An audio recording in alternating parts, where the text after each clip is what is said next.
Hello, comrades.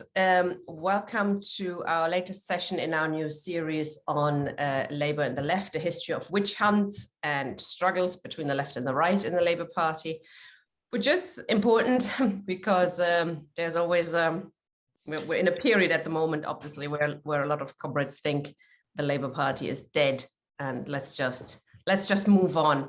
And there's, it's tempting. But I think that's been said many times, I think quite famously also by Militant when they were thrown out of the Labour Party after a witch hunt there and announced that the Labour Party was dead. Didn't see the Corbyn movement coming, I think. So our series, I think, is also designed to show that there's always been a struggle between the left and the right. And that doesn't mean that we always have to, we have to keep going till the very final day, but it's important to understand that things have changed in the Labour Party. They're constantly changing, and there's constantly been a struggle between the left and right. So today we're looking at the Bevanite left and that particular struggle between the left and the right. And our speaker is Kevin Bean. Thank you, comrades.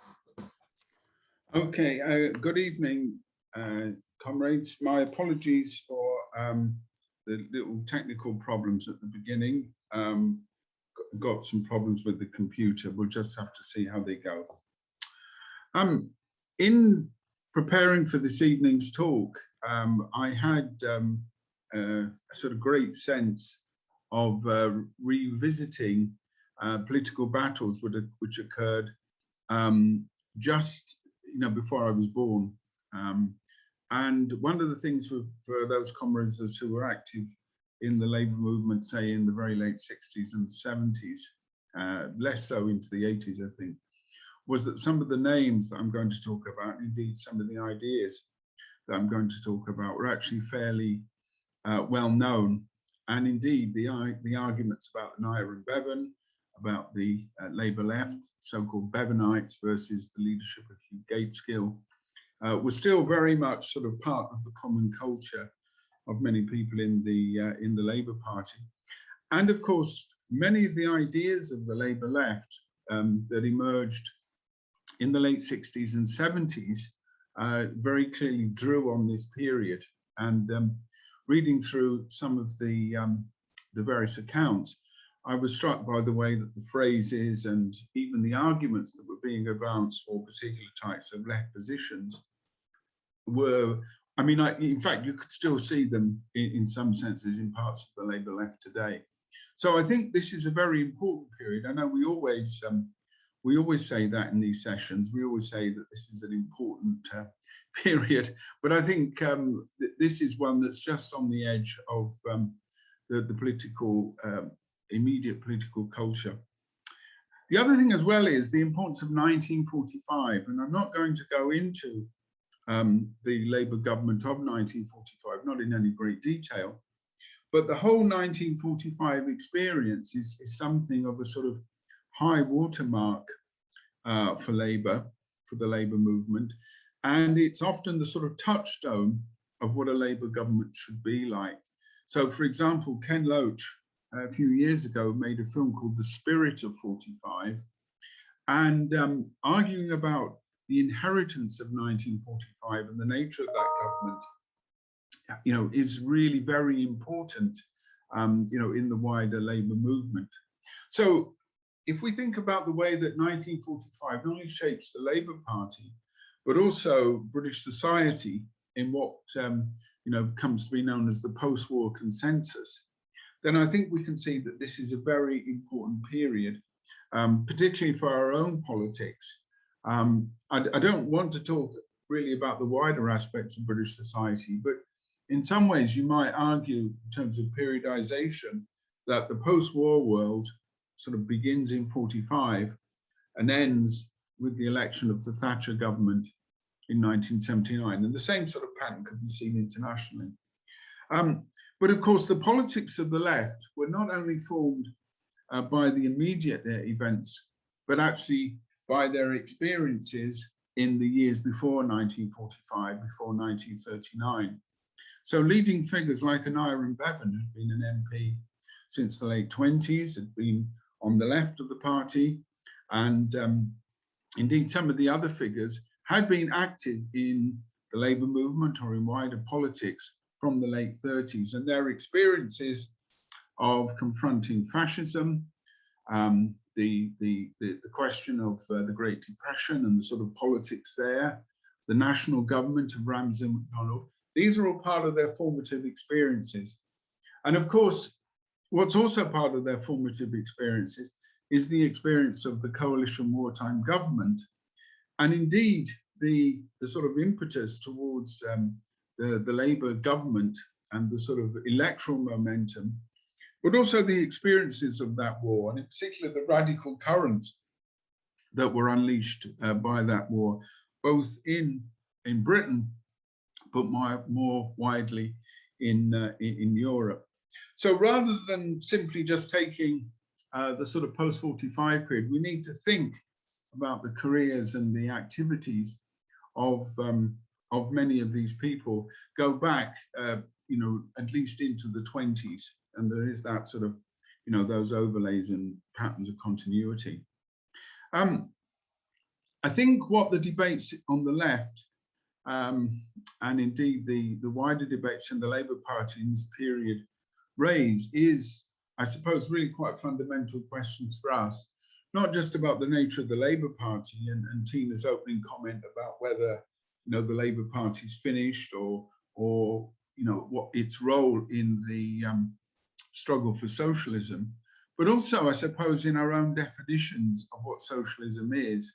So that, for example, the focus of the Labour left, and I would say many people outside of the Labour left as well, on nationalisation and public ownership as an instrument or as a rallying call, even with some comrades who would see incremental nationalizations of industries, whether under workers' control or in other democratic ways, as a sort of a way of achieving socialism. And this would build on the experience of the 45 government. And it means that the debate about economic and social policy in this period often focuses, I think, fairly narrowly on the idea that socialism equals essentially forms of nationalization, and that the relationship of changing society and controlling what became known as the commanding heights of the economy became really quite central. And then, of course, in the other side, from the right, the argument that you could have a mixed economy, and that mixed economy with differing proportions of state and private ownership could be another way of carrying out your objectives. So a lot of the later politics of the left, I think, do have their origins in this period, and then in turn we can see that the origins of much of the strategy of the left also links back to the 1918 period, and indeed the experience in the First World War. So I think an important period. So let's just talk about the sort of organization of the Labour left, and indeed where it starts to emerge as an organized force. I've explained that people like Anaya and Bevan had been active in left politics before the war, and they'd been members of both the Socialist League, which had been formed in 1931 as a sort of left pressure group within the party, but also they'd been active in the campaigns against appeasement, active in the campaigns in support of the Spanish Republic and opposition to non-intervention. And they'd also, in the course of the war itself, had a fairly vigorous policy, a type of left defensism. So, for example, supporting the war as a war against fascism, but critical of aspects of its conduct, and also making the point, and this is where that type of leftism often has something of a nationalistic tinge, that the war itself should be supported, but that the issue was not the war itself, but the role, for example, of the capitalist class in supporting fascism.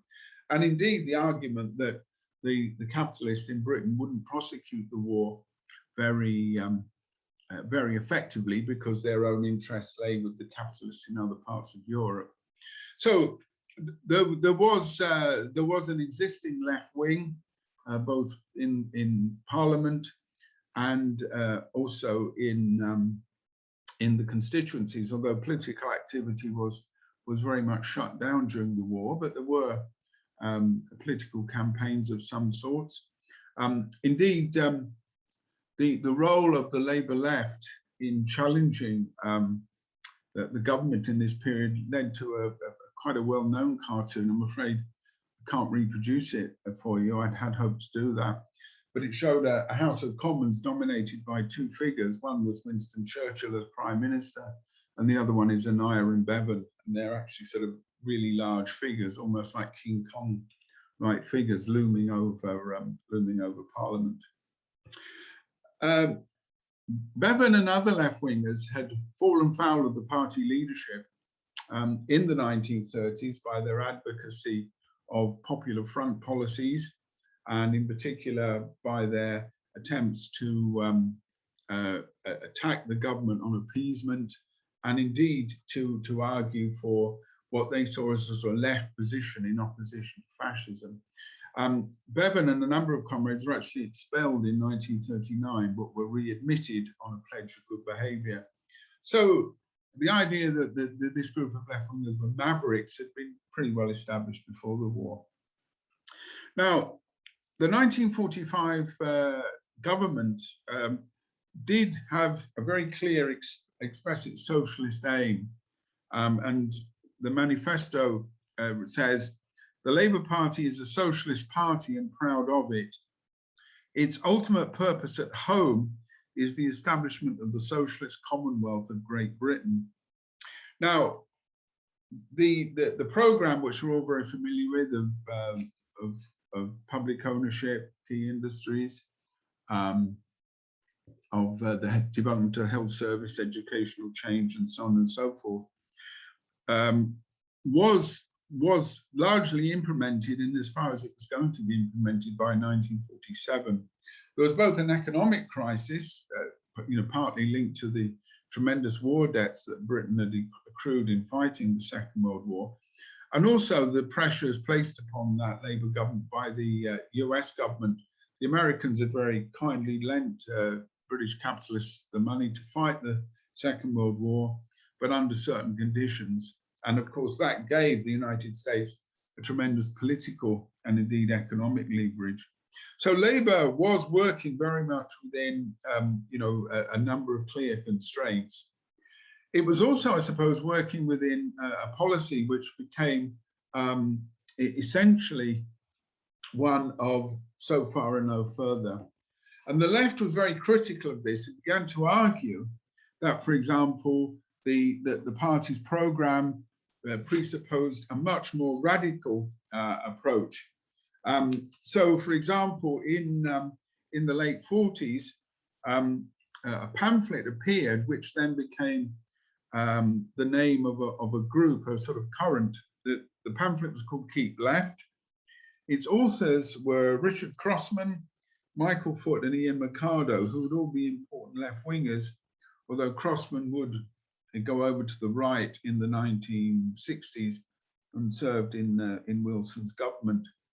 And this, the sort of arguments that were being advanced by this group, there were around about 15 or so MPs, Foot, Crossman, Mercado, I've mentioned, Connie Ziliakis, and a number of other MPs. And again, I don't know if Roger was in the session, but Roger Silverman's father, who was a Labour MP, was also a member of this grouping.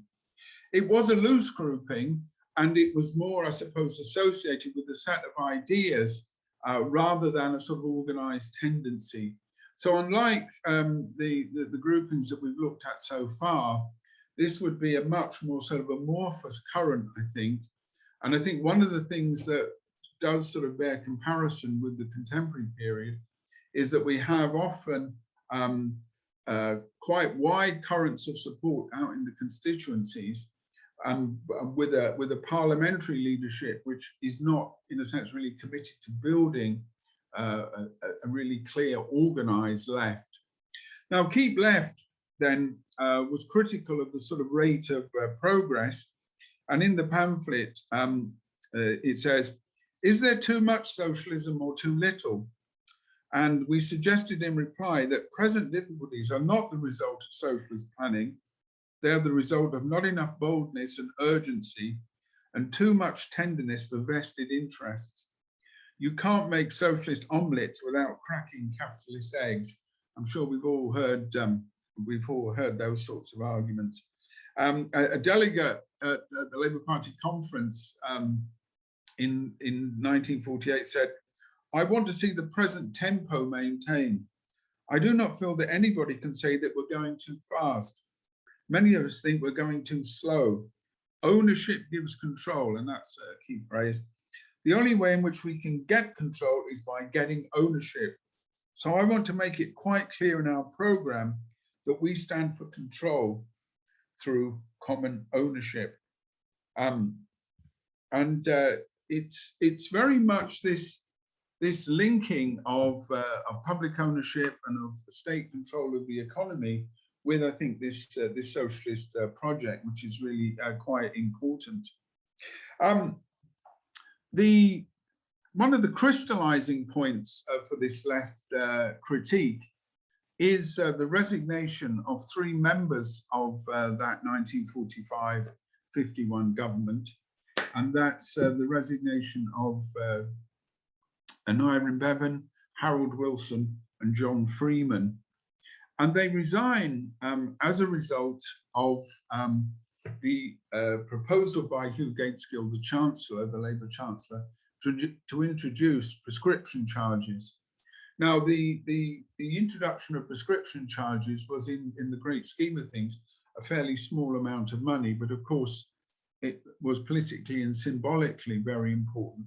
It was symbolically important for the Labour left as, you know, part of their welfare programme, but it was also important for Gaitskell, who realised that he had to demonstrate both to the right, the British capitalists, and I would say the Americans, about his seriousness in the rearmament programme, particularly in support of the Korean War.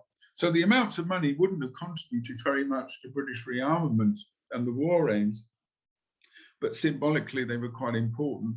And I think a number of contemporaries suspect that Gaitskell introduced this as a way of deliberately flushing out Bevan. It was an issue which he knew that the left in the government wouldn't be able to support or countenance in any way. Just as an aside on this, one of the things that's interesting about this period is that we do have quite a lot of documentary evidence. For example, most of the leading players wrote books. I'm not sure if you can see these, but this is one by Connie Ziliakis, I Chose Peace. He was quite important in terms of international policy.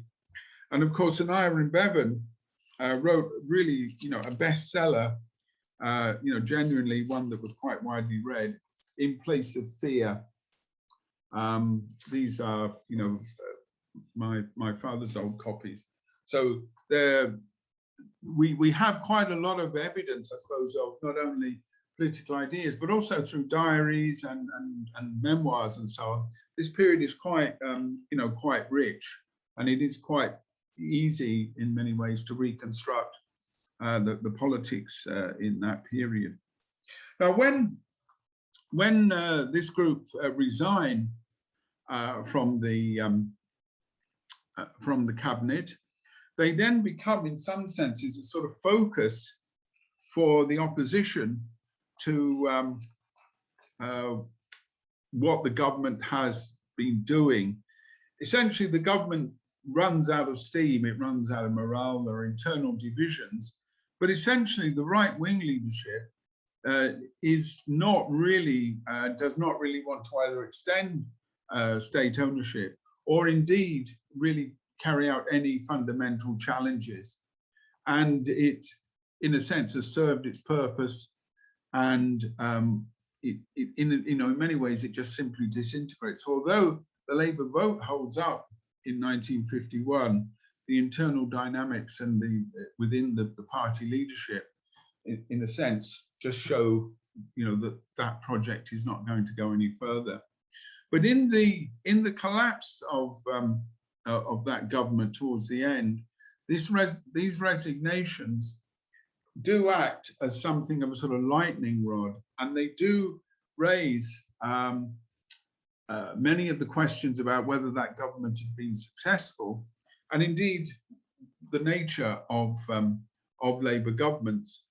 So this left grouping, which is now broadly known as Keep Left, issues pamphlets, makes statements, and acts as a sort of left caucus.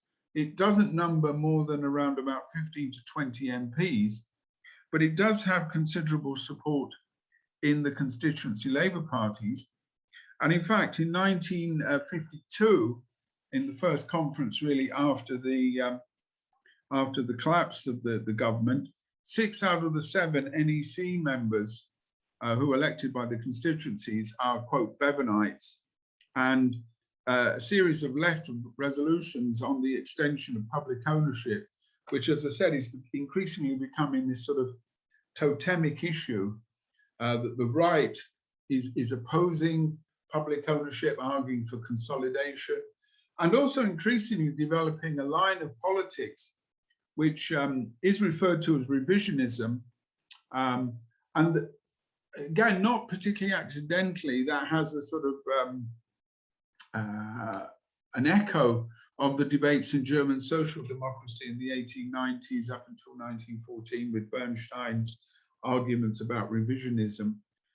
Indeed, some people are arguing that the left are old-fashioned Marxists, and that their focus on class politics, reflects really, days gone by, that we now live in a world without class, that we're moving towards equality, that the pattern of developed economies and societies will be that of social democratic countries like Sweden.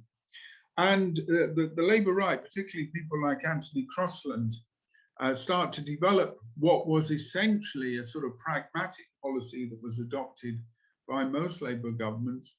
They now start to theorize this.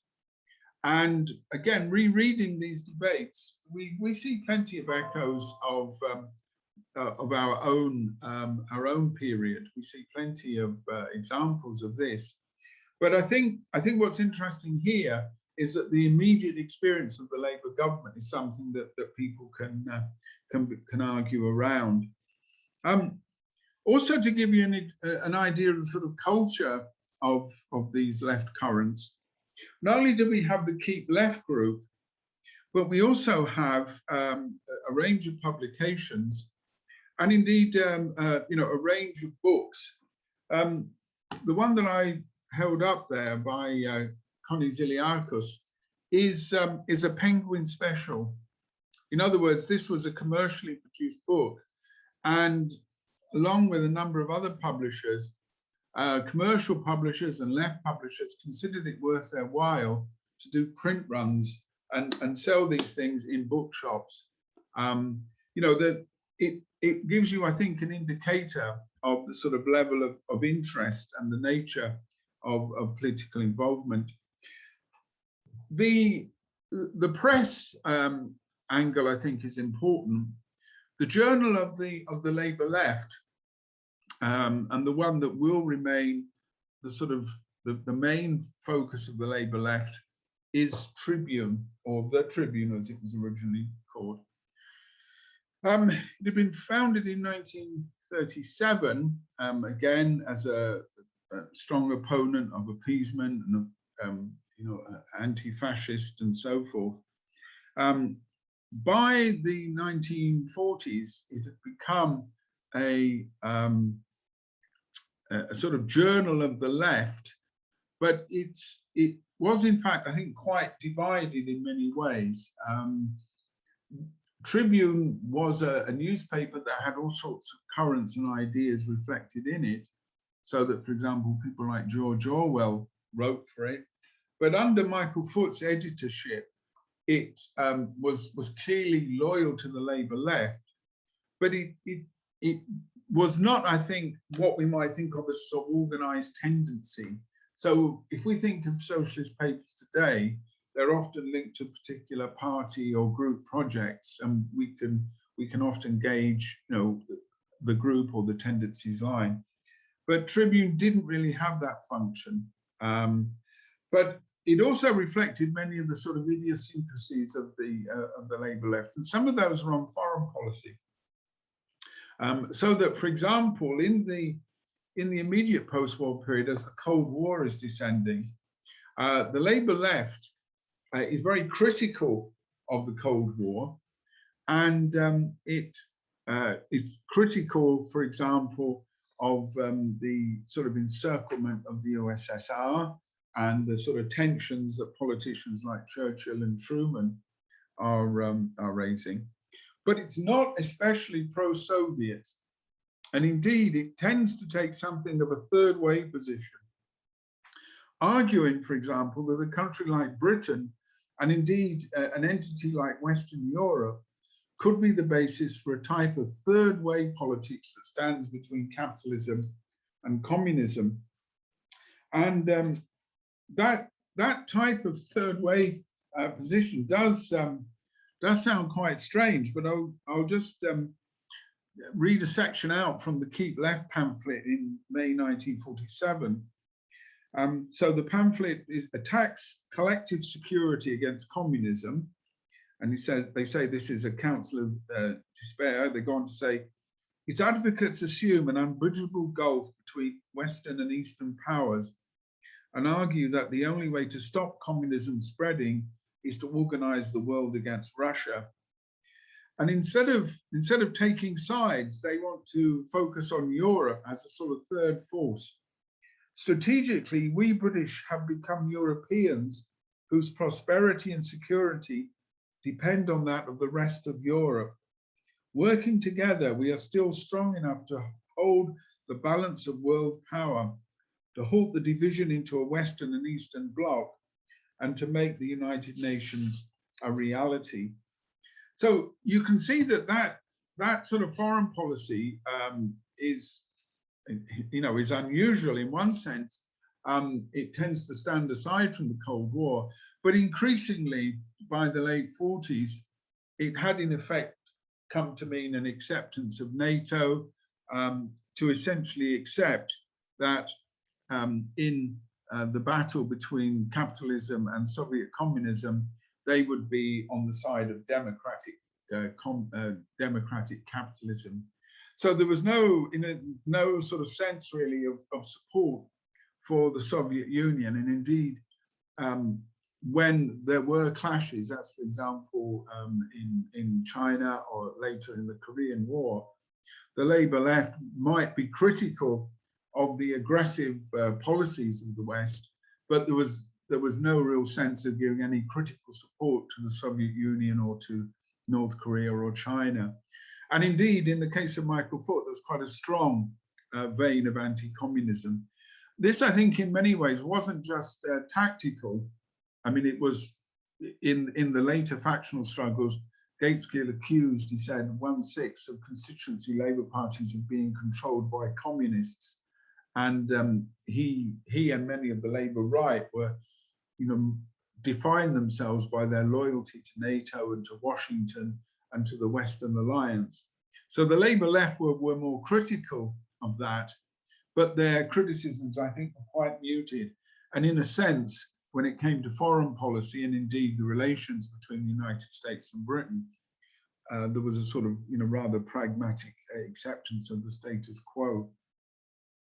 Now, the jockeying for position in the constituencies, which of course, those of us who've been involved in Labour politics in the last few years will know plenty about, that certainly continued throughout the 50s. And insofar as we can tell, there are some of this material is written up, groupings supporting the leadership and also supporting Bevan and his comrades did develop. So local Keep Left groups did develop, informal left caucuses, but there was nothing really, I think, comparable to the later forms of organization. And this, I think, tells us quite a lot, both about the politics and about the nature of these groupings. In 1959, Hugh Gateskill was elected Labour leader. He beat Morrison and Bevan. Remember that at this point, Labour leaders were elected solely by the Parliamentary Labour Party. So to a certain extent, given the relative size of the left, we would expect this. But Gateskill was really a very aggressive right winger. And again, in something which has echoes, I think, of later periods, is he went on the attack against the left.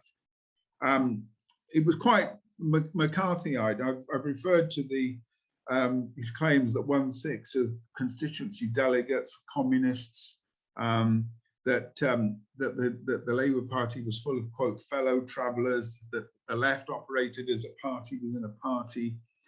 And in 1955, not long after becoming leader, he attempted to expel Bevan and other members of the left in regards to their criticisms of the Labour Party's equivocation on nuclear weapons.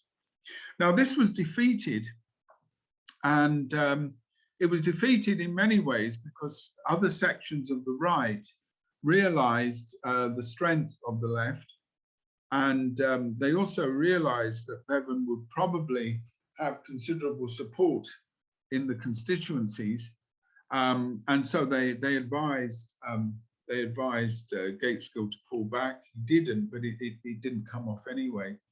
The same was also true in the late 50s, in 1959, when Gateskill attempted to water down considerably Clause 4, the old 1918 Clause 4.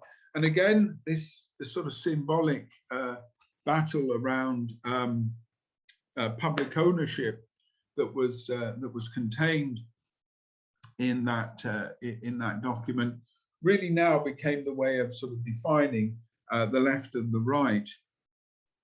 Now, we have some sort of senses of the balance in the party by looking at, for example, Labour Party conference resolutions. We can see the minutes of the PLP; those are available now. And we can also follow these battles in magazines. Tribune, it's a weekly newspaper. Its circulation wasn't tremendously high, but it was still, I think, quite widely read, and along with a number of other political magazines, does reflect, I think, quite an active current. The party in the early 50s had a membership of about 1 million. Membership was on a slightly different basis than it is today. There was some slight differences with affiliated membership, but those would probably largely be individual members. So that does give you an idea of both the success and the size of the left. And in July 1951, a pamphlet which was, pardon me, which was looking at the experiences of the Labour government, a Tribune pamphlet called One Way Only, sold 100,000 copies. So we are in a period, I think, of on the left, of quite large scale currents and quite large scale organization. Now, why did this left not cohere? Why did it not, for example, take on any sort of permanent form? Well, I think there are a number of both ideological and sort of personal reasons, and in some ways, the personal reasons and ideology often overlap. I think, and again, I'm not trying to create parallels, but I think we can see some sort of, echoes of other movements in other times. Aneurin Bevan was a charismatic individual. He was a good speaker. He was very effective as a speaker. He's a symbolic figure. from a working class Welsh background. So, in a sense, he was, the epitome of a particular type of left-winger. But he was also a very individualistic, and in many senses, he sort of reflected this idea that we didn't really need to organize, or that organization and developing coherent political groupings, it would somehow emerge. So he never had an organizational plan. Also, in many ways, and I would urge comrades to read In Place of Fear, it's a good sort of solid left-wing Labour critique. It tells us a lot about his own politics, but it lacks, I think, any sort of detailed programs, and above all, it, I think, doesn't address the real nature of capitalist power. Bevan is concerned, or his main sort of strategy is to use the existing state as a means of achieving political aims. And so he focuses on political democracy, and there's absolutely nothing wrong with that argument. But I think that works very much within the constitutional status quo. And there is a real problem, I think, there in the sort of restrictions that places on his politics. So his personality, Ian Mercado said that he wasn't a team player, and he tended, for example, to go off on initiatives on his own and just assume that people would follow him. The other thing as well, there's very clear differences on the left.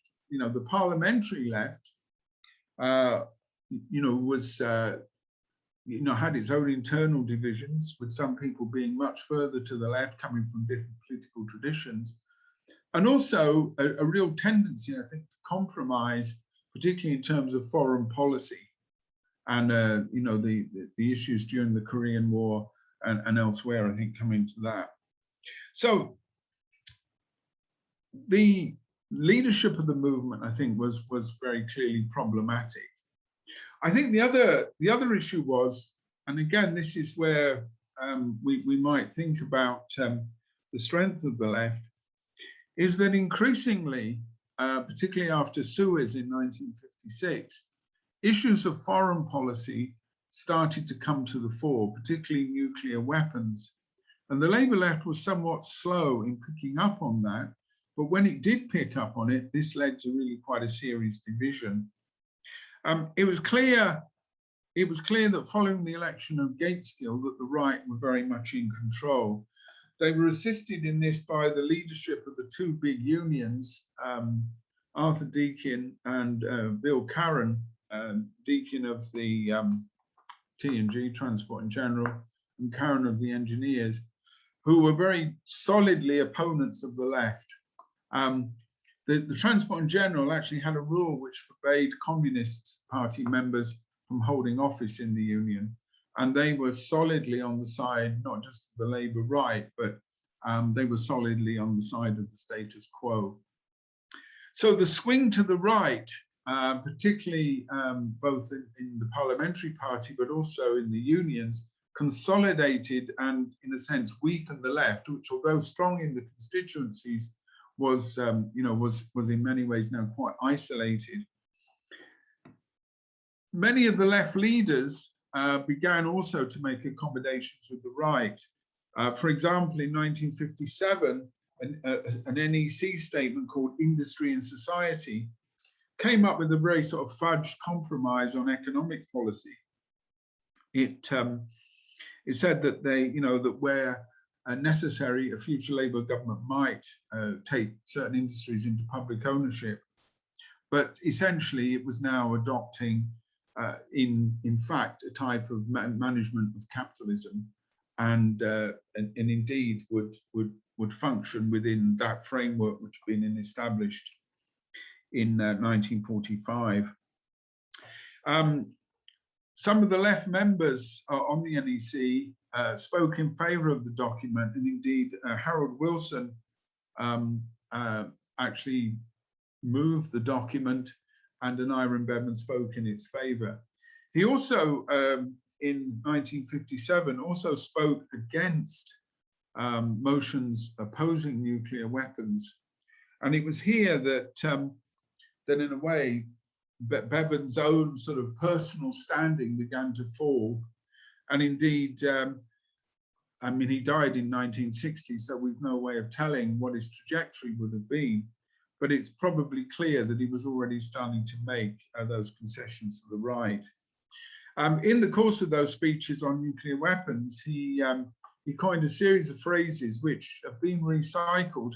Neil Kinnock famously used them on a number of occasions, but he referred to the opposition to nuclear weapons and the demand for immediate abolition as an emotional spasm.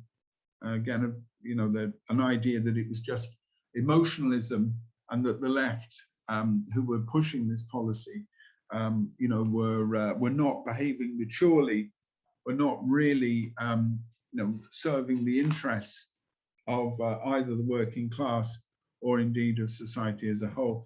The other argument he used quite famously, which led to some rather amusing cartoons, was that if Britain pledged itself in advance to get rid of nuclear weapons, then in any conference they would have no real bargaining power, that they would, quote, go naked into the conference chamber. Now, that approach to nuclear weapons was, I think, a symptomatic of the political limitations of the Labour left, but it also provided an opportunity for another mass movement, the campaign for nuclear disarmament, and indeed the growth of movements outside of the party, which were going to have an impact inside the party. So in 1960, for example, the party conference did vote for unilateral nuclear disarmament, but much of the dynamic for that was now being engendered outside the party with protests, direct action, sit-down protests, and so on.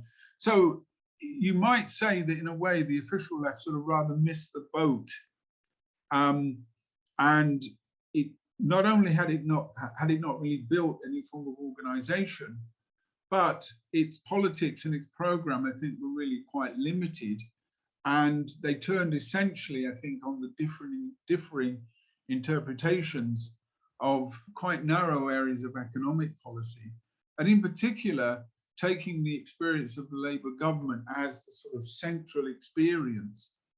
And that, of course, then feeds in to politics in the years that follow. So, for example, although Bevan dies in 1960 and Hugh Gateskill dies in 1963, the politicians who come afterwards, for example, Harold Wilson, who becomes Labour leader and then Prime Minister, people like Barbara Castle, who would have been an old Bevanite, but then on the right, people like Jim Callaghan, Roy Jenkins, Anthony Crosland. These will all be important figures who, in a sense, their politics are formed, by this period.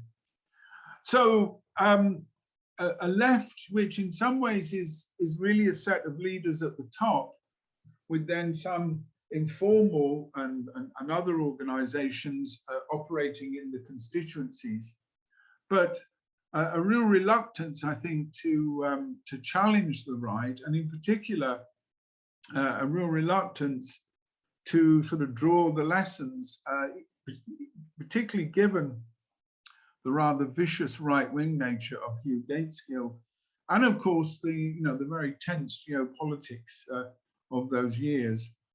So, comrades, I will round up there. Just to report, I am having technical problems, so I currently can't see my screen, and so I hope, one, that you can hear and see me. If anybody's written anything, I'm not in a position to see it. So if someone could read out those comments and questions, that will be a way to proceed. Thank you very much, Kevin.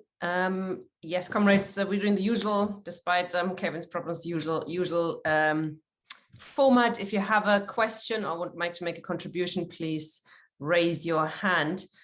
Kevin, before I bring Tony in as the first speaker, there's been a few questions in the Q&A, although I can't see it now. Anthony is coming in, so he can ask his questions himself. And I think Mary actually asked something similar. How many general strikes have there been and what was their impact? I think it depends what you mean by general strike. Anyway, okay, Tony first. Hello. You're muted, Tony. Thank you, Kevin. Very interesting. We can see you. Thank you, Kevin. Third time lucky. Very interesting talk. And this is an extremely rich period in Labour history in many ways. And really, you could have spoken for 3 or 4 hours on it and still had plenty of material left over. So again, I can, in what is a short period of time, and you say very few things. I think the atmosphere of the period is captured by a quote by Alan Bullock, who was the biographer of Bevin, when he said the ghost of 1929 stalked the cabinet rooms. In other words, the fear of mass unemployment, hunger, etc., the lockout of the miners and so on. And I think that says something about that government, because the government came in really with a ruling class consensus with the Beveridge Report of 1944 in terms of a welfare state, a much more interventionist state, a Keynesian state in many ways. So most of the nationalizations were not opposed by the ruling class. They're actually seen in their interests because they provided the structure of a coordinated and synchronized utilities, transport systems, and so on. Where the ruling class drew a line was on profit-making areas, which were the business of the private sector, not the public sector. And there was an attempt to nationalize the sugar industry, and that was very vigorously opposed with a campaign, I think, by Tate and Lyle, involving a character called Mr. Q. But I think the essential thing which he missed out was, in some ways, the international dimension. The very moments the war was ended, America ended the Loan Lease Scheme, by which basically Britain was fighting the war with American equipment because it couldn't do any other. As you say, Britain was in a deep financial crisis, and it had to go to the Americans for a loan of $3 billion, which today I think would be probably $300 billion. So it was virtually bankrupt. How did the Labour government therefore create a welfare state when it had nothing to do it with? And that was essentially through the super exploitation of the colonies, Africa, Ghana, Cocoa, Malaya, where a counterinsurgency war was fought with rubber and so on. So the Labour left, I think, from the start, colluded and was in fact part of that imperial consensus. And one of the striking points is, whereas the left today is identified with anti-Zionism, pro-Palestinian sentiment, etc., it was the Labour left at that time which was the most pro-Zionist and the most pro-Israel. And that was personified in the figure of Ian Mercado, who was a stalwart of Whole Zion, which became the Jewish Labour movement. So there were those differences. I thought maybe you would have covered in the actual war period, because there was a consensus between the Tories and the Labour whereby they didn't oppose each other's candidates in by-elections. And one major figure of the Labour left, Tom Dryburgh, was elected, I think, for a Southend seat on the Commonweal platform. I don't know whether you can say anything about that, because my knowledge of them is fairly scatty, but they clearly had massive support because they actually won by-elections against the Tories in that case. Other things really was that Britain staved off. America pushed very hard, basically, for a dismantling of the British Empire.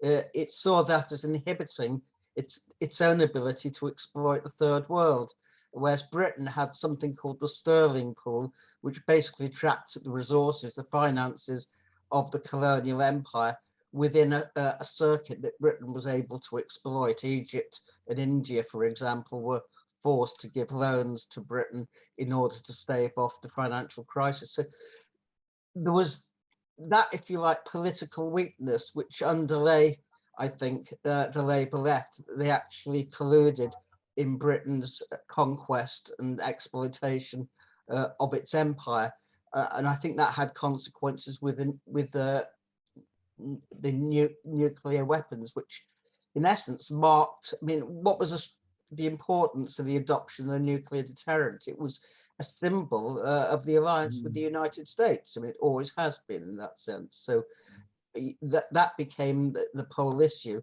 But as you say, Bevan in what was it, 1957, broke from the left on that issue, and that's extremely important. I mean, just one or two other things. I mean, you mentioned the role of the unions. The unions, of course, unlike today in the Labour Party, or certainly Unite, were stalwarts of the right and backed the right throughout. And you had the affair in the electricians union where the communists were alleged to have rigged the elections, and that union, of course, became the far right of the trade union movement. But I think we should beware of comparisons between the Labour Party of Attlee's government and the Labour today. The Labour Party of Attlee's government had a row of ranks of the miners in it and other working class representatives. It was a working class party in that sense, whereas today that has almost completely disappeared. And that also underlays the left's weakness today in many ways, and why Starmer has been able to get away with what he has done relatively easily in a way that it would not have been possible then. I mean, remember, for example, during the Attlee government, there were also two communist MPs in Parliament, which of course both disappeared, I think, in the 1950 election. And it's interesting that in 1950, although Labour got a very small majority, about 6, if I remember rightly, the vote for the Labour Party was higher than in 1945. So the Attlee government had mass support in the working class, and that was due to things like the social security provision, the National Health Service, and nationalisation. So in a sense, the government was extremely popular, even though, as you say, it had run out of steam, as it were. So I'll really leave it at that. But as I say, it is an extremely interesting area. I do think Ken Roach got it wrong in many ways in the spirit of 45. He did not mention the basis of, if you like, the ability of the Attlee government to carry out the social programme that it did. But we can leave that debate for another day, maybe. Thank you, Tony.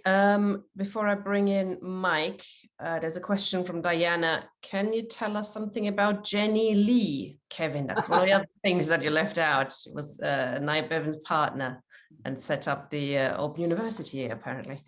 Okay, Mike, hello. Yeah, it's. I was just following on from Tony. Actually, raised a lot of the points that I was going to talk about. I mean, what was the attitude of the Bevanite left to the colonial question? I mean, frankly, the foreign policy of the Attlee government was quite disgraceful. The issues in Kenya, the support for the planters in Kenya. I mean, in Chatham Dockyard, there's a HMS Cavalier, and one of the proud boasts of HMS Cavalier is that I think it was 1946 they bombarded Surabaya in Indonesia in support of the Dutch colonialists.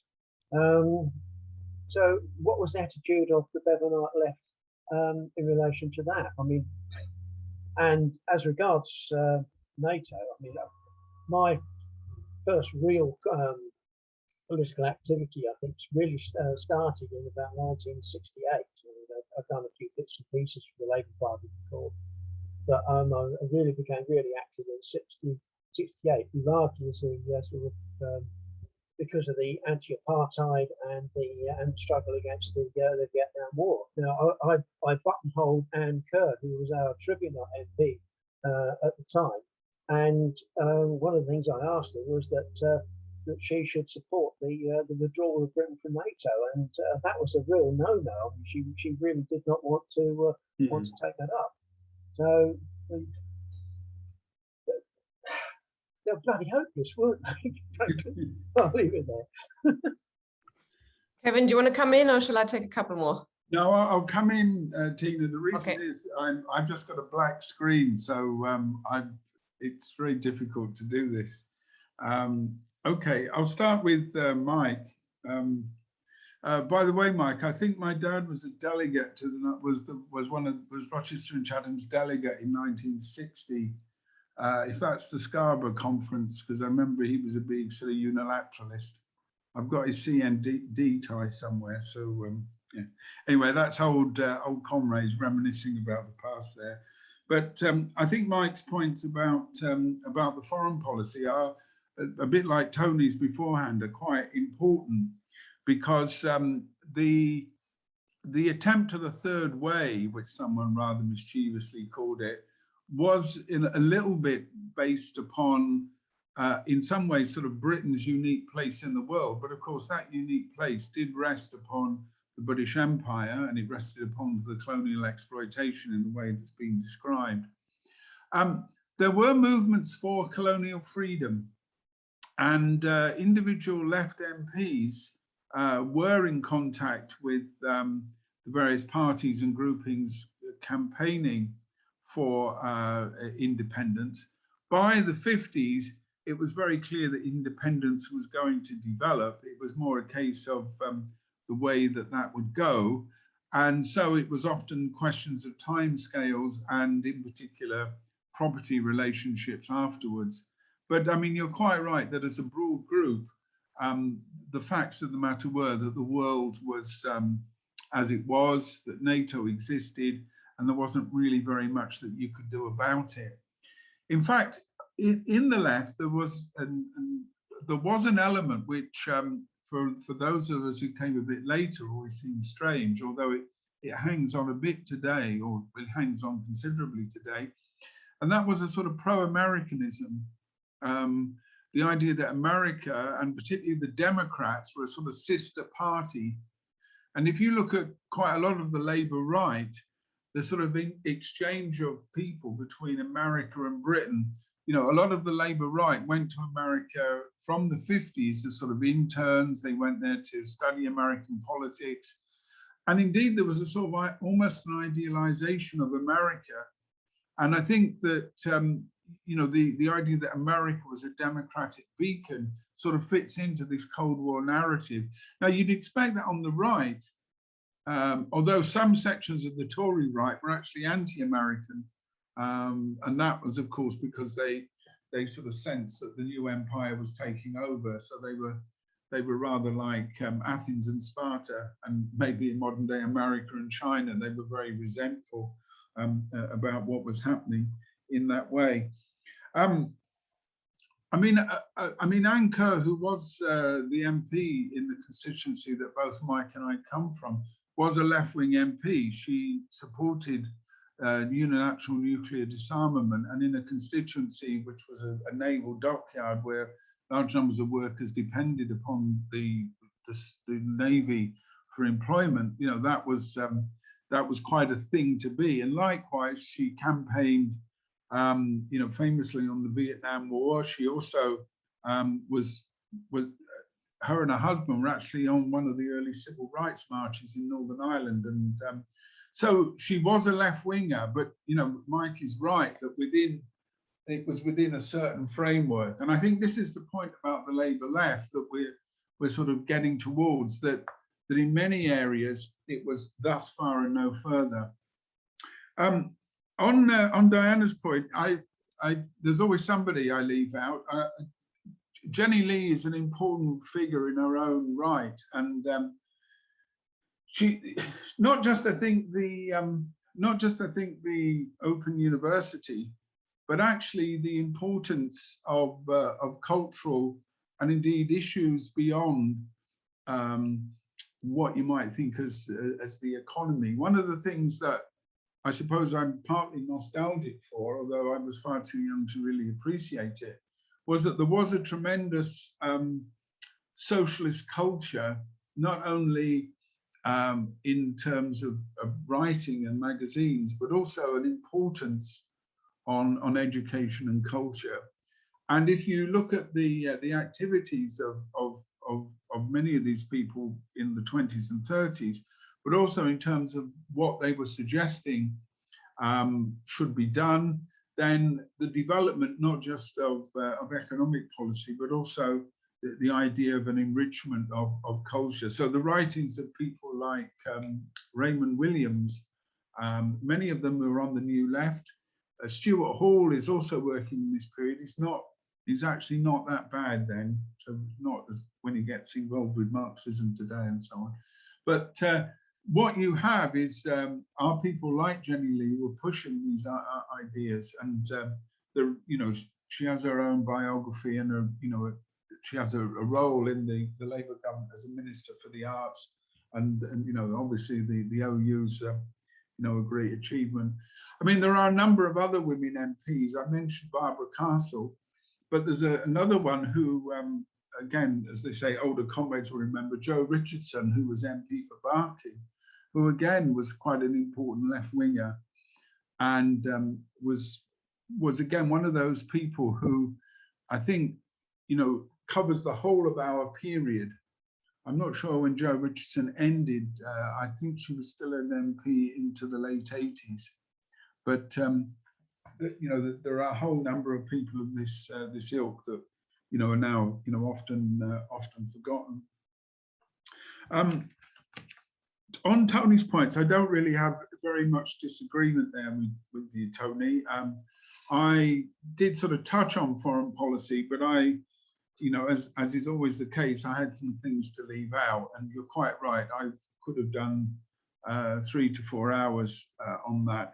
I think your basic point about the nature of that government, and in particular the fact that the economic policy was working within fairly acceptable frameworks for capitalism. Now, one of the reasons why I think that it's important to stress that is that in the later 50s, and this is both a product of both the right and the left, as well as being a product of Labour and the Tories, is that government is sometimes turned into something that it wasn't. So, for example, Churchill, we know famously in his wartime election speech, talks about the danger of Labour setting up a police state, a Gestapo, pardon me, and so on. And he sort of equates Labour with communism. Some of the right-wing newspapers always use the term Reds and always referred to the Labour Party as the socialists, and really bigged up Gaitskill's rhetoric about communism and so forth. So Labour was often portrayed as far more left-wing than it actually was. And in many ways, the Labour right also did the same thing in order to sort of demonstrate, that they'd really broken through. So, that sort of left-wing rhetoric, if you look at the speeches at conferences and so on, you'll often find quite right leaders using language which today would be considered on the left. So that framing of politics and that framing of the Labour government, both by the Tories as extremist, and we're saving Britain from the chains of Bolshevism and so forth, and that continues all the way through the 50s. And I mean, one of the areas where I think you see this is that the elections, certainly the 55 and the 59 elections, are largely framed around the idea that the Tories will sweep away Labour's achievements. And this is particularly true about the National Health Service. And there is, in fact, quite an amusing television play about the early 60s called Stand Up Nigel Barton, which is about a sort of Labour candidate. And there's a meeting where he's addressing the meeting, and he's saying the Tories are going to put up prescription charges if they're returned. and a Tory heckler comes in and said, who put the prescription charges up first of all? And of course, it was Gateskill as the Chancellor. But the point that came across in both that play, which was broadcast, I think, in the early 60s, I remember, I've seen it recently, but also the political rhetoric was often framing Labour, both from the Tory point of view, but also from the Labour left, as being more left-wing than it actually was. And I think the sort of way that Tony framed it, particularly about the limits on the economic policy, about the consensus that those bankrupt industries, which were the railways, electricity, the basic utilities, all of these were essential for the functioning of capitalism. But as soon as Labour moved on to anything else, then there would be a challenge. And the Tate and Lyle campaign with Mr. Cube, and with the establishment of organisations like the Housewives League that sort of protested both about nationalisation, but also about the rationing and controls and so on, and the idea that the Tories would introduce freedom from restriction and so forth. That those were, those show something of the bitterness in that way.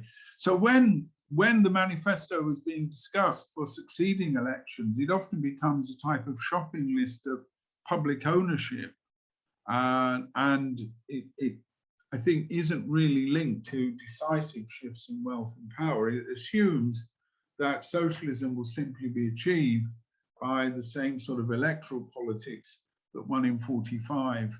And I think, again, this does show the limitations of that sort of politics. On the Israel question, yes, I mean, I mean, Tony knows obviously a lot more about that than I do. I did look a little bit at Mercado, who I found quite interesting. I mean, I remember Mercado, as an active politician, and as I'm sure that Tony does as well, and also the sort of pro-Zionism. I think, again, that what we see here is, as with some of the pro-Americanism of some of the left, Israel is portrayed as a uniquely democratic country. The Histadrut, the Zionist trade union, is alleged to sort of turn the place virtually into a workers' paradise. And the underlying oppressions which lie at the heart of Zionism are entirely brushed over. And so a relatively unthinking pro-Zionism was, I think, quite widespread. My own memories of that, bear that in mind. And I think it's only in the late 60s, particularly after 1967, that these issues are framed. So I think, I think Tony is sort of, hit on that one quite well. On the opposition during the war, Bevan, I did make the point that Bevan had been something of a parliamentary opponent there, and I tried to indicate what I thought of his position was on the war. Tom Dryburgh and Sir Anthony Ackland were, I think, returned as Commonweal MPs, and this was a type of left party. It somewhat bizarre. I suppose it's probably closest to guild socialism, so it has some rather traditionalist and in some ways sort of rather backward-looking ideas. But in the war itself, politics were in theory suspended, but for some on the left, they weren't. I mean, there were Trotskyist organizations that were attempting to agitate around the imperialist nature of the war. And indeed, there were a number of strikes and disputes, particularly strikes in 1944, both in the northeast of England and in Belfast. So there was clearly opposition, and one of the things that the Labour leadership in 45 really underestimated was the degree of desire for radical change. And indeed, they wanted the post-war coalition to continue, as did the Communist Party and of course, Joseph Stalin. Just on the general strike question, it depends what you mean by a general strike, but I'm aware of a couple of general strikes or at least very widespread national strikes in Belgium, I think in Sweden and Norway. There's obviously the British General Strike of 1926. And there are, and I recall a couple as well in Latin America. I have a feeling there's one in Bolivia, and also quite widespread strike movements, which might take on that character in countries like Iraq and indeed Egypt. In terms of, quote, a general strike, and of course the events in 1968 in France also, I think, have something of the character of that. I think the point about a general strike is that they are often arise out of widespread sort of political movements. And although they do pose the question of who runs society, invariably the general strike is either carried out for quite limited demands, which are quite easy to either achieve or concede, or that they arise spontaneously with a leadership that is determined from the very beginning to get the thing called off. Often concessions do emerge from them, wage concessions or some political reforms. There were, for example, threatened general strikes in pre-1914 Germany, which did secure some political concessions. But in general, you know, they are a fairly mighty, powerful weapon, a revolutionary weapon, which is then often used for really less than revolutionary aims. But I'll do a search another time and see if I can dig out some of those other general strikes. That's all, comrades, for the minute. Thank you, Kevin. Okay, we have Anthony and then Steve. Anybody else would like to make a contribution or ask a question? Please click raise hand or put your question in the Q&A. Yeah, I'll start now. I'll start slowly. I mean, you have to look at the international picture, but also the relationship between the different classes, and some of the questions are linked up with that. The first point on Tony Greenstein, what's that MP? Was it the Tom Driver or somebody else? He became MP in Malden in 1942. I was reading it up last night and today. But we have to look at the situation. I mean, when I first came around the moon, you had people known as campers that didn't support any fight for democratic rights against Stalinism, and there's nothing to see the defense of the nationalized industries from capitalist restoration. But the defeat of Nazi Germany changed the balance of forces. You had revolutionary peoples in Western Europe, which the Social Democrats and Stalinists disarmed. But that's why you had those reforms in capitalism was undermined in issue of finally overthrown in 1948, and those were the pressures. I mean, I was reading one series, the Italian Communist Party had 1 million members, and that's why they bought the Marshall Plan and the American loan, and Churchill was in favor of that loan. Attlee was in my government. And Attlee was a Tory in the 1910s, then a right-wing social democrat, but he carried out this radical plan because of the radicalization. But I think Kevin could talk about the strikes, because I was reading about Basquilism, and because in 1951, after the election, the left was starting putting out papers in the Labour Party, and there was a major crisis.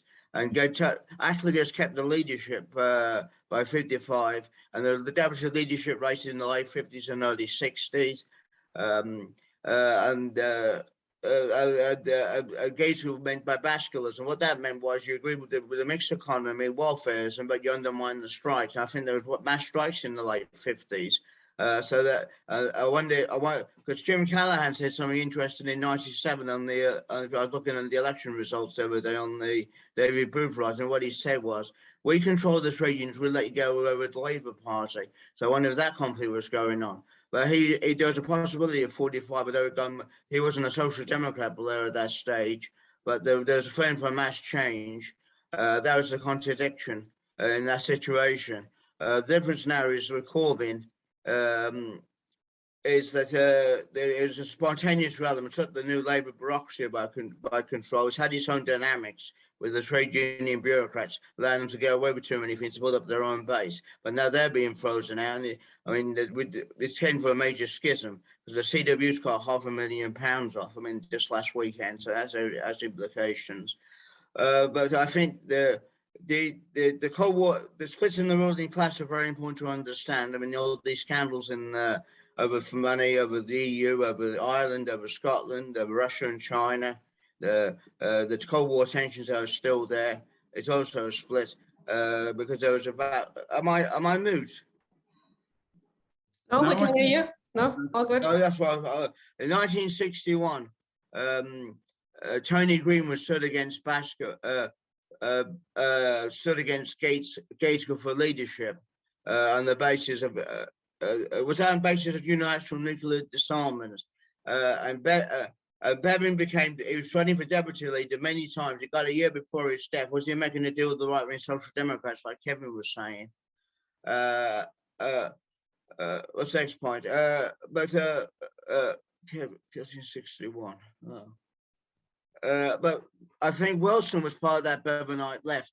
So when he served as deputy leader many times on the basis of the Bevanite left, and Callaghan was an old Gaitskellite, and he won in '63. I mean, obviously we're seeing the members were being impacted in the Labour Party, because Fana Brooker, who was in the ILP, came back in the Labour Party in the 50s and 60s, who was tied up with that. So they've had people in there now to control the movements. So I think Wilson moved to the right, incorporated the left. So and also, can you talk about the wider culture in that period in the early late 50s with some of the satirical with David Frost, the Frost Report, and all the satire and the radicalisation of what's it called, that scandal, the performer scandal. You had the middle class youth radicalisation. You had what is it called, the Tory Roach, Anthony Bishop Brain.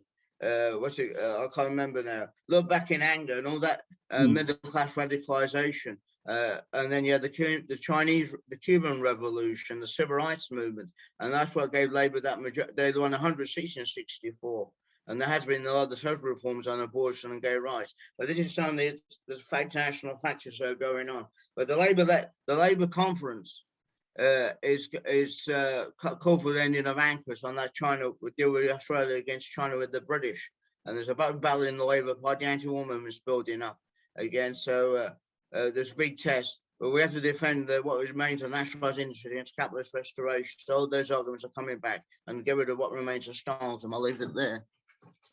Thank you, Anthony. Steve, next, please.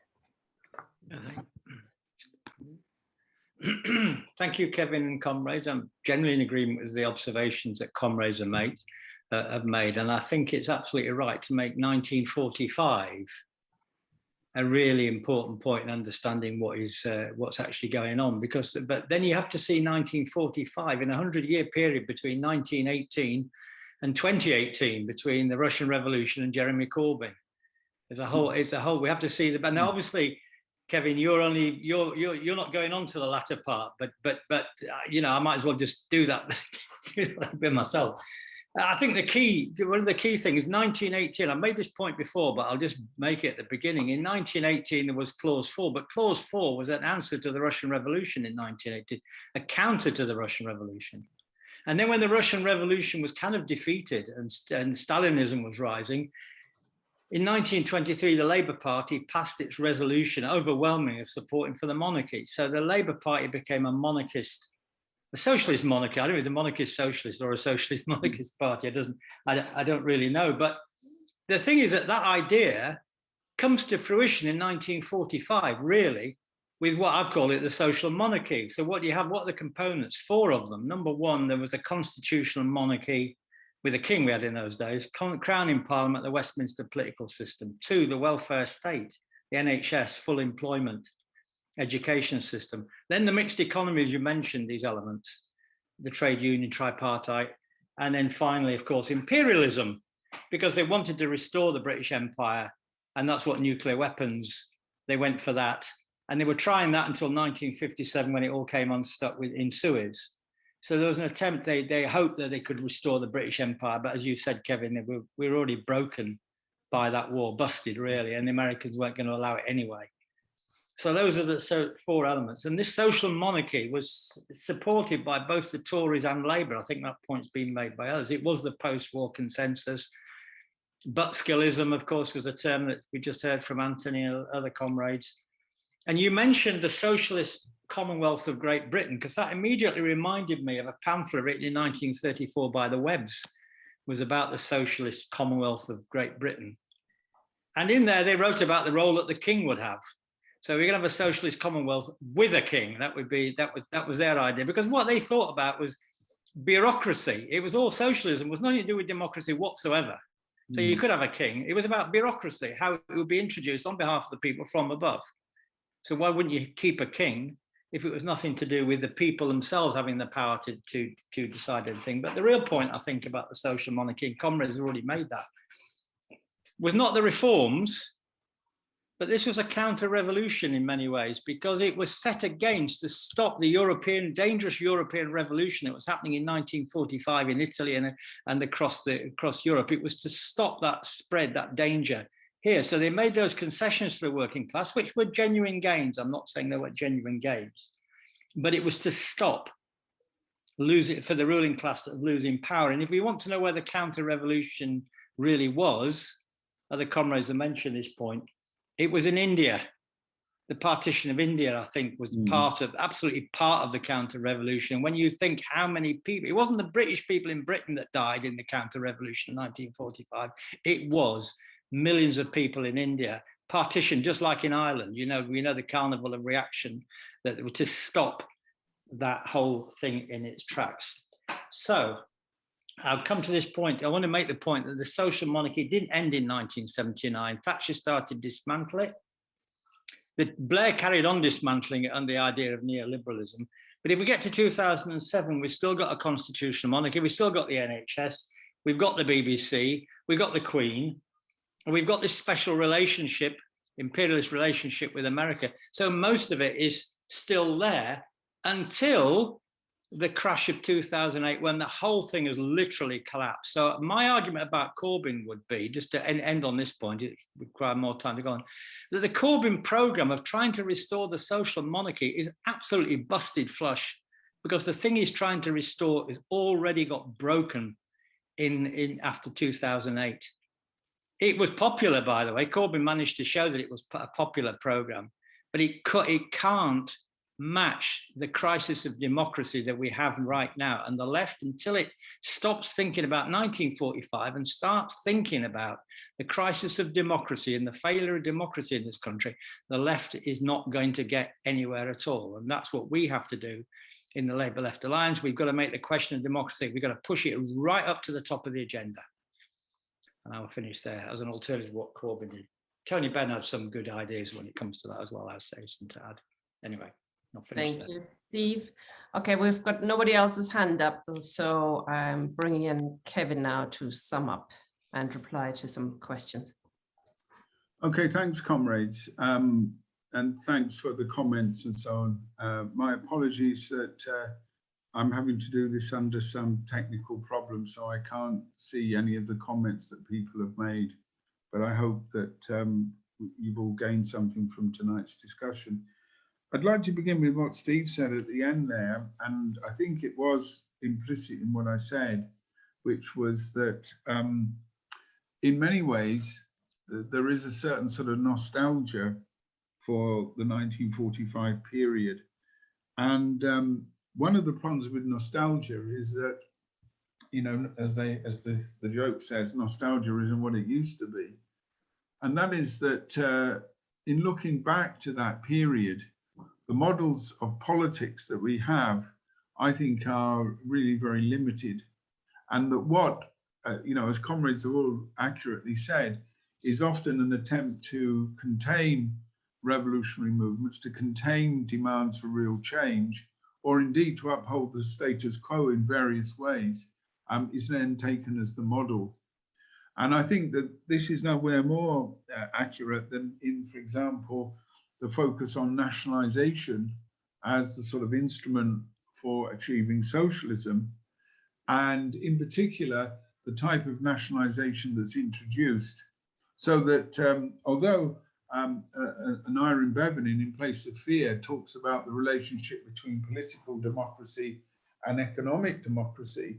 What that means in practice is a form of state ownership of industries with essentially the same capitalist structure. I mean, we all know the stories of miners who, when the mines were finally nationalized in 48, going into the pits and finding the same old managers and the same old structures. And so arguments about common ownership and the nature of ownership and of planning and control, are put to one side.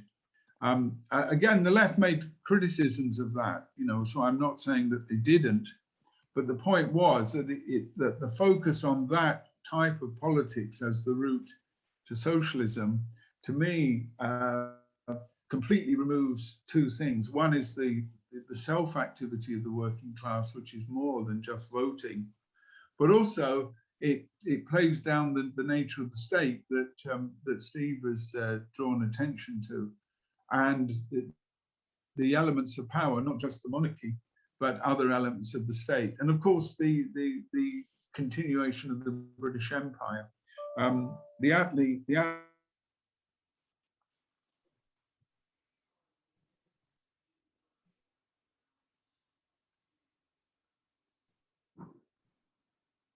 Happened there? He seems to have dropped out.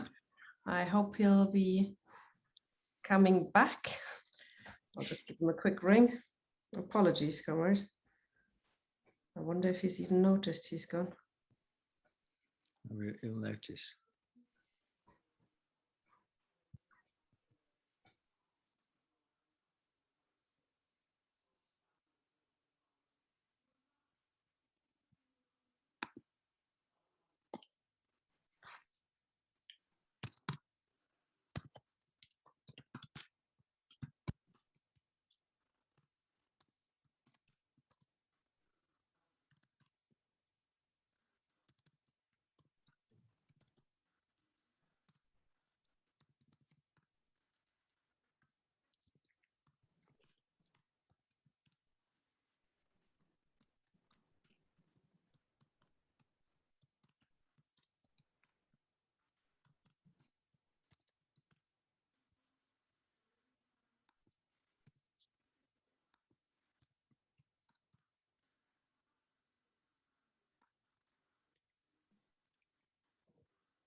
Oh, he hadn't even noticed he was gone. He was just still chatting away. He's trying to rejoin us now. Sorry, comrades. He's got a new computer, but that's one didn't really work very well either. Very unfortunate with his computers. Okay, comrades, will be hopefully resuming in a minute or two. Until then, you can look at Steve Freeman. Oh, hi there. Really? Looking important. Hooray! Yeah. I'll come back and say something else then. Can I say something else just to keep us in Say something else, bit? yes, keep it going. Okay, right, well, just as we're waiting for Kevin to come back, I do want to make one point which is not understood by many comrades, I think, and that is a mixing up of the crown and the monarch and the monarchy. The crown should be understood as the state. So it's the power of the state.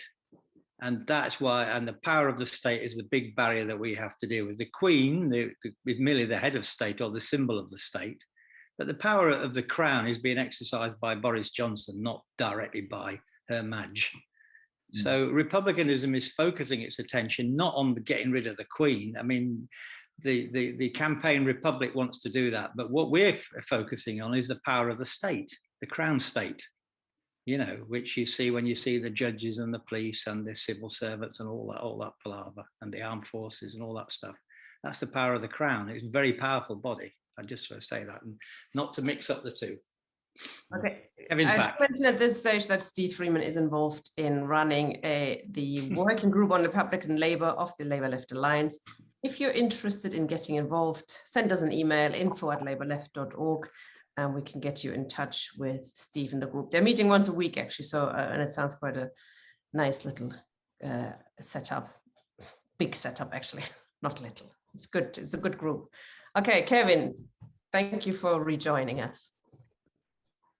Yeah, my apologies, comrades. I'm having real technical problems this evening. I'll just finish quite briefly and just to reiterate Steve's point about the state, that we're talking about state power, and I think that what I was trying to lead on to was essentially that the government of 45, and then I think the people who based themselves on it afterwards, stayed within that type of framework and did not make any serious challenge on the nature of the state, and indeed upheld the basic foreign policy of the state, and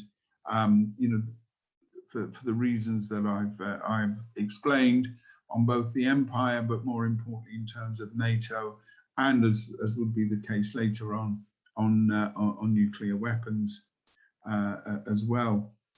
I want to just sort of finish up some of the points Anthony made about the post-war consensus, because I think those are quite important. Buttskillism, which was an amalgam of two politicians, R.A.B. Butler, leading Tory politician, and then Hugh Gateskill. So Buttskillism is the idea of this sort of consensus. And this is then picked up by the Labour right in the argument that class struggle, for example, is no longer an important dynamic in politics, that the working class is becoming more bourgeois, and that politics, in a sense, are now about the management of society as opposed to any ideas of transformation. Not that the Labour right ever seriously had advocated that.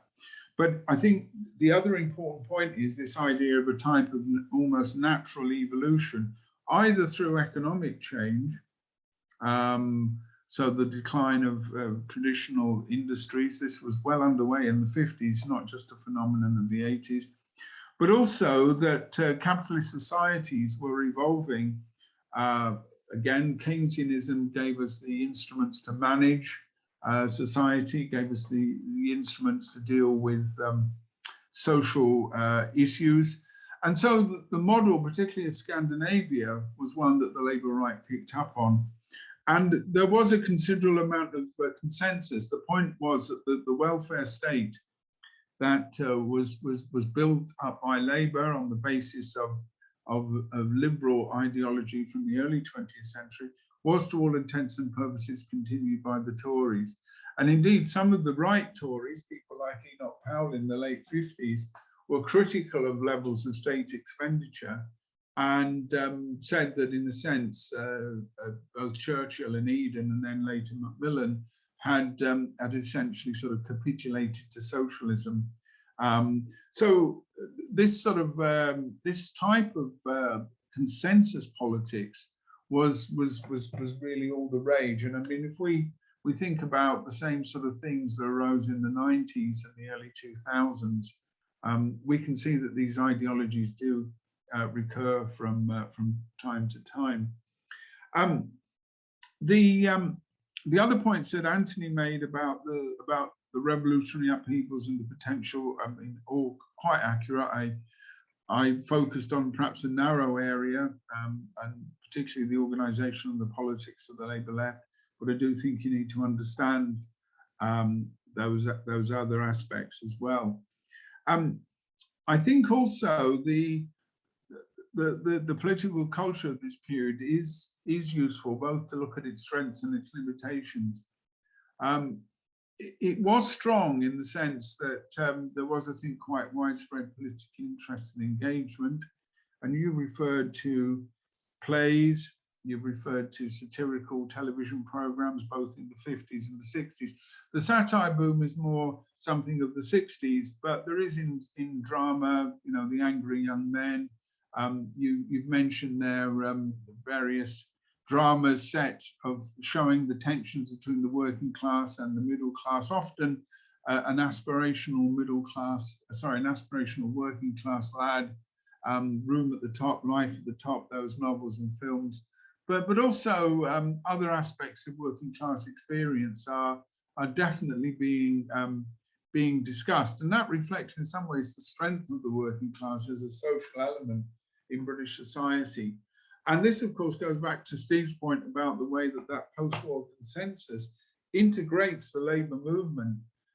It builds on an existing integration of the labour movement, the Labour Party, but also the trade unions, and it strengthens that. So tripartitism and the idea that the unions have a sort of natural place at the table means that negotiations in this way, seem perfectly natural, and indeed seem to be, the new way of doing things. But of course, we know that that isn't the case, and that capitalism not only revolutionizes itself, and that the social structures are changed by the changes in the economy, but they're also going to be a massive counterattack against the gains of that period.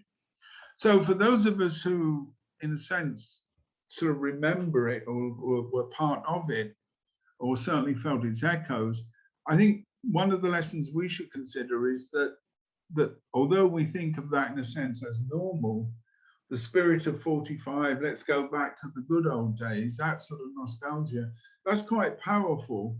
And we like to think of our own lives as as being normal, the standard. But actually, I think in terms of capitalist development, they're abnormal. And it means that what the working class gained was a product of its strength. And the fact that the gains weren't greater is, I think, the serious political question about the ability of our movement to take power and to really transform society. But those questions are going to reoccur, and in the later sections, and other comrades will be taking those up as we go through. So thank you, comrades, and certainly please have a look at this period, have a read of the pamphlets. A lot of them are available online and or in various archives, and you can often see where much of today's left politics has come from, but also the elements which are very different, Thank you very much, Kevin. As always, very useful. Comrades, join us again next week. We'll be looking at Tony Benn and the alternative economic strategy. I'm sure Steve Freeman will bring in his views on republicanism, which is very interesting. And as I said, if comrades want to get involved with the Republican Labour Group, email us info@labourleft.org. I think that was a really good overview. I did enjoy also the description of Tribune on the Keep Left and their limitations. I think we've all learned quite a lot this evening. Thank you very much for joining us, and see you next week. Bye-bye.